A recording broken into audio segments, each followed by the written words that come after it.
In 2019 alone, over 347,000 people from 190 countries packed their bags and walked the Camino de Santiago.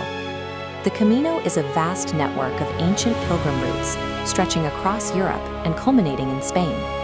They walked through heavy rain, fought off sheer exhaustion, and wrapped blistered feet. Many of the people enduring this physical toll were not even religious. They were all headed to the far northwest of the Iberian Peninsula to stand before a tomb inside this towering cathedral in Santiago de Compostela. It is a massive, continent-spanning legacy for a man whose actual death takes up exactly one sentence in the biblical record. And he killed James, the brother of John, with a sword. That is the entire account. 12 words. No dramatic final speech, no weeping crowds, just a clinical notation. How does a man who received the shortest death notice in the New Testament end up leaving the longest physical trail in human history? To understand James, we must look to the first-century shoreline of the Sea of Galilee and discard the popular image of humble, destitute fishermen plucked from the margins of society. The Zebedee family fishing operation was a highly organized commercial enterprise. They employed hired servants and operated with a clear succession plan. This is a replica of a first-century Galilean vessel, showing the exact kind of capital investment required to run their business. A boat this size was designed to be operated by a crew of 5 to 7. The crew caught fish to be salted, processed in massive quantities, and exported as a highly traded commodity across the Roman Empire. Looking at these stone foundations uncovered at Capernaum, you get a sense of his socio-economic reality. James was solidly middle class. He had property, promising prospects, and a highly structured life. And then Jesus walked by on the shore. He called to them, and James abandoned that lucrative empire instantly. He did not flee poverty or desperation. He walked away from wealth and security because he was driven by an intense, aggressive ambition to be part of something larger.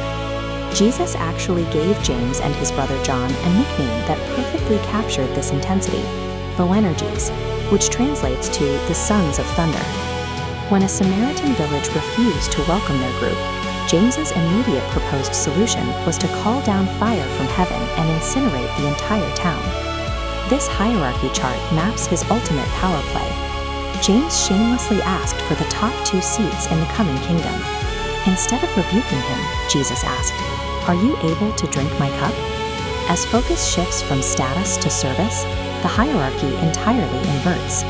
James arrogantly replied that he could.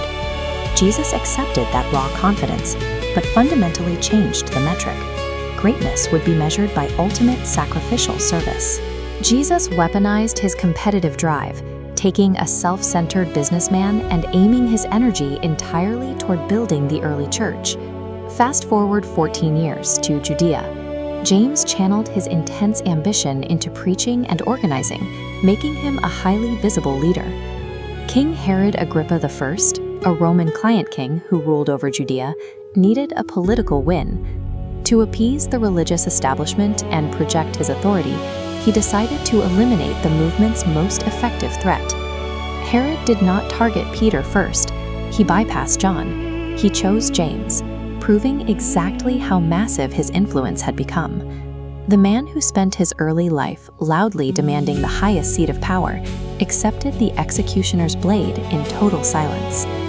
3 centuries later, a hermit in northwestern Spain reported seeing strange lights over a field.